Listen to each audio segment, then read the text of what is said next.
Is shopping a good habit to have, or is it something that can actually be harmful? Well, honestly, welcome back to my YouTube channel, place where I discuss different topics about spirituality and introspection. And this time I'm gonna take into account and, well, present some points on a topic that's, well, named shopping. And the way I see it, it's more like a dependency of people rather than, a habit. Now, the question is, well, as the question said, is it a good habit? Now, what is technically a habit is something that people should become more aware of. Because a dependency or a habit can be the same thing. But can they actually always be the same thing? Well, a dependency means that you're stuck in a cycle. Something is affecting you, and you're doing it as a means of running away from that dependency. Like, for example, smoke dependency. You are dependent on smoking, and the only way to get out, and you feel, is the simple way of giving in. Of course, there is the other way around, in which you resist it, but again, if you live an impulsive life, therefore if you embrace ignorance, well, suffering is gonna be the only, well, let's say, pathway that you will find, the only guide that you will have. Because suffering is only meant to pull you out of the situation that you are. It's like being in a, let's say, electrifying dangerous nebula with your spaceship, right? It will always hurt until you find a way out. Of course, there may not be signposts that tell you, hey, take it this way, take it this way, but with a sufficient knowledge about what there is within, right? What you really are, not what yourself is, because yourself is just a creation. The point about life is it becomes much easier. So the point about suffering is that it is the ultimate guide that one has. Unfortunately, many people embrace the Stockholm syndrome. They imagine this suffering as a kind of an aggressor, and they try to, you know, date it, or they try to make amends with it, and they become highly invested in their own pains. And in order to escape from this, the people will always call to what I call psychological safety. Now, psychological safety is anything that you do, from a mental standpoint speaking, that will simply distract you from the problems that you currently have. Like, for example, overdoing. Overdoing is one of the most destructive habits, okay? And it doesn't matter if it's a dependency or a habit, because a habit means nothing else than doing something repetitively, right? But a habit can be, in a certain way, a good habit, let's say, and it can also be a bad habit. But there is no such thing as good and bad in the end. So, what is a habit after all? In this world, there is only subjectivity. There, of course, can be objectivity, but when it comes to you as a being, there is always something good or something bad, because if something suits you, well, then it is something good. If something does not suit you, then it is something bad. But this is perceived through the prism of the mind. But, well, in many people's cases, it's actually perceived through the prison of their mind. Why? Well, because if you identify yourself with smoking, you will feel that smoking is actually good, right? It actually makes you feel in a certain way. I don't know how, because I have never smoked, but I see people smoking that they always feel as if they have eased a great burden, right? So it gives you a certain sense of, it even gives you a sense of achievement. You have achieved something great, right? You have removed the pain from your own life, right? But the pain still lingers on, right? It just triggers a trauma, and, well, you give in to the temptation because it is the fast realization, right? It is the fast completion. Everyone in this world, because everyone who lives impulsively, will always aim towards the fast completion, right? Because it is the idea of a fast completion, fast reward. This is an aspect of comfort zone. So is shopping actually something good? Is it something beneficial? Well, many people pick on different aspects, right? They pick on a lot of habits in life. Well, not necessarily a lot, but, well, unconsciously speaking, they all have a lot of habits. Now, consciously speaking, many people say, well, I don't have much habits. But even the way you speak is usually a habit in case of many people. Even the way you breathe, is a bad habit. Why? Because when you breathe superficially, well, it's like you're rejecting upon life itself, because technically the breath itself is picking up life within us. So a habit is usually a mechanization, right? It is an unconscious aspect, an unconscious behavior, something that you push into yourself from others, something you are pushed into your being by others, right? Into your belief systems by others, because, well, when you're a child, your parents are like gods, right? When you go to school, you pick on what other people are doing, and ultimately you use your discernment to figure a way out. But the discernment is only limited to what you basically know, because the discernment is part of the mind. Well, not necessarily entirely, because the discernment can go beyond the mind, if I don't call it wrong, but if I remember correctly, it can go beyond the mind as well. The point is, the more you know about yourself, the discernment will no longer call to just, mental accumulation, right? Because that's what thoughts and emotions are. They are just accumulations from other people. They're technically accumulations from any other source. Even if they come from creation itself, it's always an external source. Now, many people say that, but wasn't the creation within?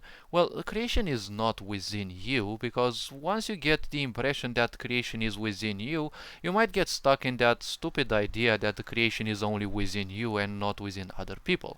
I've already made a video about this, and, well, people could actually take a look in there and, well, see if anything actually fits their belief systems. Because nowadays it's how much you can fit people's belief systems instead of how much you can actually teach them. But again, teaching is a wrong thing, okay? Society has turned teaching into a habit, because that's how you parasite the minds of others, and that's how you fix them. I've already made a video in which fixing is presented as, well, technically and from a psychological standpoint, when you want to fix someone, you actually want them to be adapted to suit your own needs, right? Parents fix their children because they just want some slaves to follow their opinions, right? No one cares about children nowadays, because we live in a world that no one cares about, them who they are. And if you don't care about who you are, well, you will just identify yourself, right? You will identify you with yourself. So the point is, once you identify with an accumulation of thoughts and emotions, well, technically you're gonna be just a pile of nothing. You're gonna be a pile of rubbish that will simply live impulsively based on the accumulations that you've had. It's like that story with the person who went, on top of a mountain to find a guru, right? But he couldn't leave his books behind, right? Everything that he wrote in his life. And so he, gathered all of those books, and, he carried those as a burden across the mountain until the top.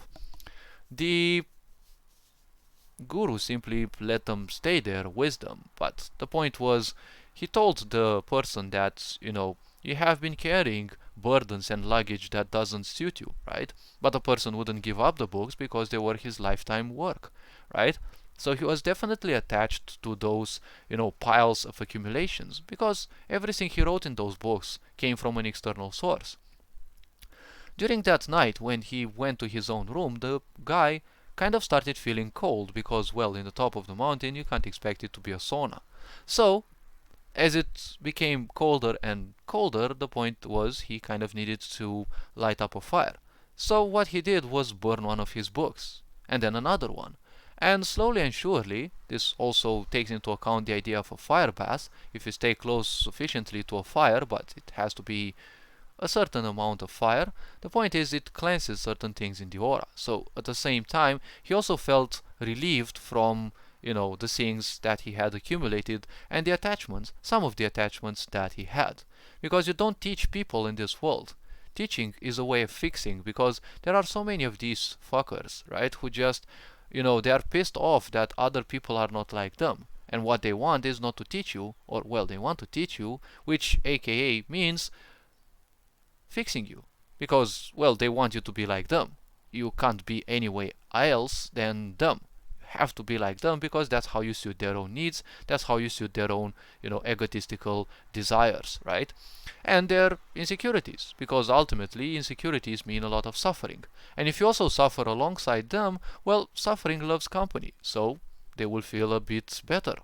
but they will never feel fully better because, well, ultimately they are just taking some joy on another person's pain. And if you are taking such a step in life, the problem is you're also diving deeper into pains. What you feed your attention towards is, well, what you will be fed in return. So again, a habit is something repetitive. Okay, society has turned this idea of teaching into a habit because, everyone goes to a school expecting people to learn that which they teach. But teaching is nothing else than a fixing, right?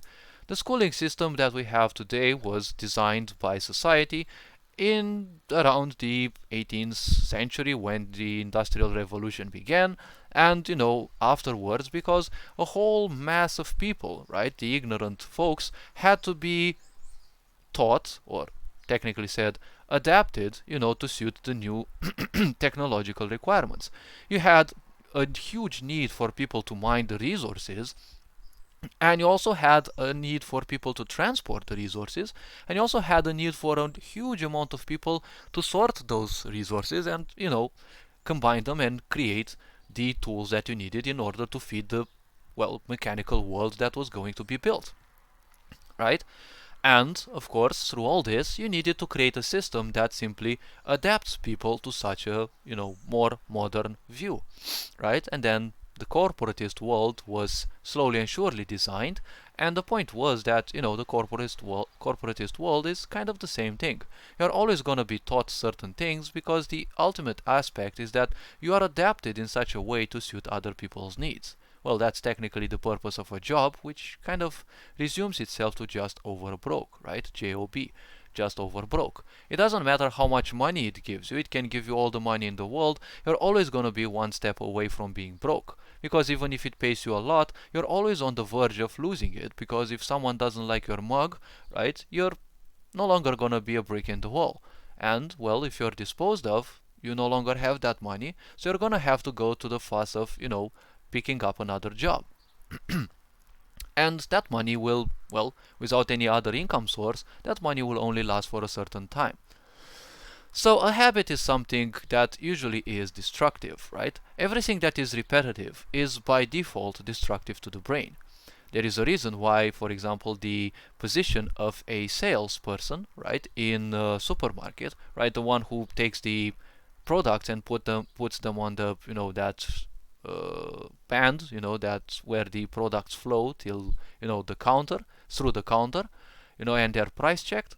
That, let's say, work job is classified as one of the most, destructive jobs in the world, internationally speaking, because technically many people say, but it's just a simple job. You just take the things and you put them on the counter, right? You just, run them by the laser to have their price checked. Yes, but that is a highly repetitive sequence. It damages the brain a lot. Many people in their ignorance may not perceive that, but Charlie Chaplin did a movie, right? He did a movie, and, well, in the earlier times, and he presented through that movie the dangers towards the brain that, highly repetitive behaviors actually impose. Because you get so stuck into those that, well, they actually become a new prison. So society is kind of the same thing, right? Everything in society is meant to be a cycle because a cycle equals a prison, right? Life has to flow in a single direction. But when you create a circle, right, it means nothing else than a cycle. A cycle is usually a trap. Just like black holes are, right? Everything whirls around the black hole until it falls into the black hole. Sooner or later it will leave the black hole, but in definitely other shapes, right? Because black holes are the creators of life. They absorb energy and they, well, I don't know if science actually supports these ideas, but these were things that I would feel when I was young. The point is, they actually jet matter through their poles, and what they jet through their poles, the radiation that they jet out is, well, what, let's say, they burp and fart, right? It's an excess that they have within, because they can't hold out the whole universe within, right? They can only hold a certain amount of information, which, well, technically they decompose. They decompose information and, structured matter, or technically evolutionary karma, right? They destructure it into the, let's say, some of the most primitive forms of life that there is, right? And that is radiation, because that is also the most voracious life form, because it is so imbalanced that it will feed upon anything in order to balance itself, right? It is the first aspect that I see in the universe that, well, as is, it is the first aspect of a running from unconsciousness to consciousness, right? Because ultimately everything stems from nothingness. Everything was created from the belly of a black hole in this universe, right? And it becomes conscious, and then it seeks to become one with the creator. And, well, unconscious things may sooner or later end up in a black hole because, well, there is an end to all things. And, well, people, humans, and any other species that's capable of ascending the limitations of the physical, right, and habits and, repetitive cycles, those who can ascend that will reach a certain level of vibration that the physical body can no longer hold. That is why they may appear as if they have died, right? But many people who ascend such life cycles, they don't basically die, they just leave the body, right? It is technically the same thing because the life energies simply live, right? But that is technically a seeking in life, right? Life energies seek to become more and more conscious of things. It is a difference when you leave the body unconsciously and when you leave the body consciously. But let's not dive into this. So habits are a very powerful means of existence if you can use them, let's say, in a positive way. Now, what a positive habit is, it's technically something that you do in order to boost yourself. Now, the point is, a habit should not be turned into a prison. Let's say you are somewhat of a fat person, and obviously you may not like that because, well, society and, well, ignorant people will always have a bad habit of, picking up on anything. You may be slim, society picks on this because you're not fat, because, well, if you're not fat, you're not ugly, you're not having most likely, insecurities and whatever concept society would really love drilling into your head, right? Because it's all about how many insecurities and how much pain you can induce into yourself, because once you have a problem, there are thousands of doors that open to you because society loves fixing you, right? If you're healthy, if you don't have any problem, well, then you are a problem to society, right? Because there is nothing to fix about you. We've been also trying to fix, as a bad habit, we've been trying to fix the planet, but it's always been a habit, right? It's been a repetitive pattern, right? It's an insecurity. We feel that if we don't fix the planet, our lives will suck. But repairing and fixing shouldn't happen because of impulses. Repairing and fixing should always and only happen as a result of conscious thought. Because when you are conscious, you are allowing yourself to feel in the depths, right? Not in just the surface, because that's how society works. You have a certain problem, you have a headache, here you take this pill and it will make your headache go away. But no one asks themselves, wait, but that patient said they had headaches, but a headache can stem from multiple problems, even problems in the whole body, not necessarily the head. So the point is, you just give them a pill that kills the pain, right? But the pain doesn't mean that if it went, the problem also went away, right? Just because you don't feel something, well, it doesn't mean it's gone, right? So the point about habits is you can do something, let's say the example when, let's say you are a fat person and you want to lose some fat. Well, you may actually start doing some exercise, okay? And if you do exercise, many people actually fall into the other extreme, right? They overdo exercises or they just preserve this habit, in which they do exercise each and every day. But the point is, exercising is not something that you do impulsively, because the moment you do exercising impulsively, well, you're doing nothing else than self-destruction, because ultimately you're doing nothing else than a habit. Again, you have fallen in another cycle, right? So a habit is always something that you do impulsively, right? Because if you're doing something conscientiously, right? If you're doing something consciously, well, that cannot be a cycle because you're assuming responsibility for what you are doing, right? Your job usually implies you to be ignorant because there is a lot of pain involved with it, right? You don't like it, you just need it, right? And when you need something, well, it will always come with a certain amount of pain, right? Because it's a necessity. And, well, for a necessity, you will do almost everything to simply acquire that which you feel is lacking from your life, right?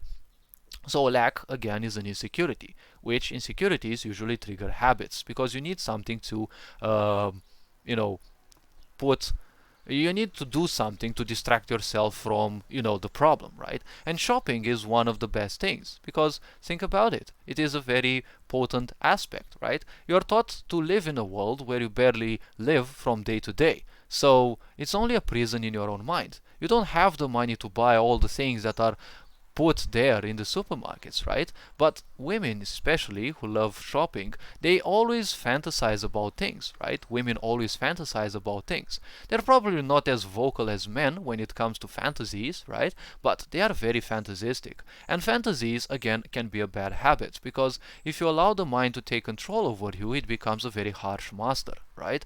But the problem is, yes, and the problem is, if you allow that, well, then you're taking a backseat in your own existence, right? Which is again a very big problem because people are stuck imagining how many things they can buy if they had the money, so therefore they're not living in reality as is, right? They're just doing a bad habit of imagining things, and well, they can only imagine themselves buying those things once they have the money.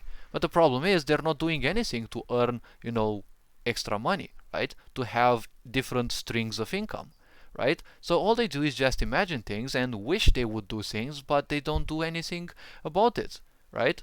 Don't these sound like, destructive habits? Because technically any distraction is a destructive habit, right? From especially a spiritual standpoint, from a psychological standpoint, and especially, more especially, the emotional aspect, right? Because, well, ultimately it is a big point, right? Because you always want to do something, but a want means an impulse, right? You want to do something, it's an impulse, right? It always comes as a result of a lack because you only want to do something when you lack something. If you have to do something that you love and you really like doing, you don't say, I want to do that, right? You can actually wait patiently for that because you know that once you have your own time, it just no longer matters, right? Be it music, be it game creation, be it whatever you really like doing, right? But when you like doing something, but you do it because you must, right? There is an impulse there. There is a bad habit. So it means that you're already running away from accepting certain things, right? You don't want to assume the responsibility for some things.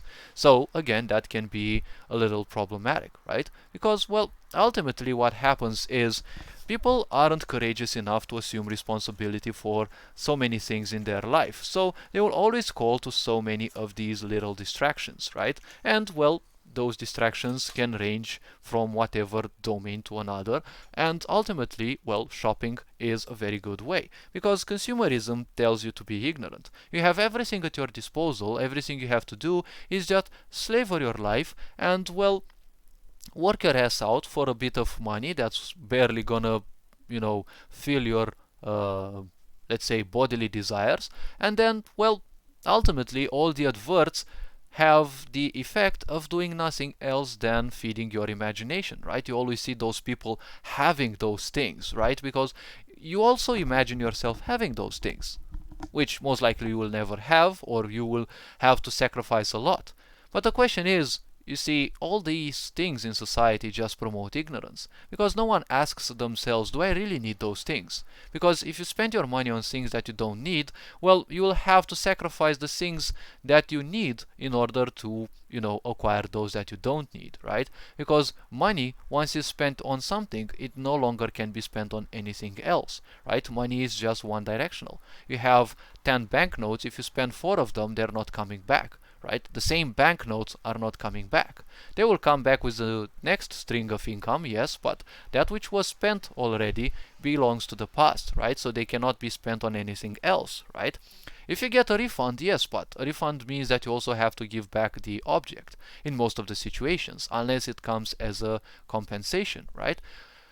But ultimately, behaviors, if they are repetitive, that is something that is damaging you. And the more damage it produces, it creates another cycle of pain, which you will want to escape. So you will induce yourself in other behaviors that will probably end up as repetitive, and that is how people end up, well, in so many circles and cycles of karma, right? Or, well, suffering, because the actions that they take, aka the karma that they make, is, well, aiming them towards more and more pain, right? No one teaches people how to create less karma, how to be more calm, because when you are calm, right, when you are peaceful, you actually cannot disregard your own discernment. You cannot disregard your own patience, because patience and discernment are great enemies of society, because society can only lead ignorant people. Ignorant people cannot use their discernment, actually they will not use it, and well, they cannot have patience because ignorance means impulse, right? When you have impulsive behavior, there is no such thing as patience.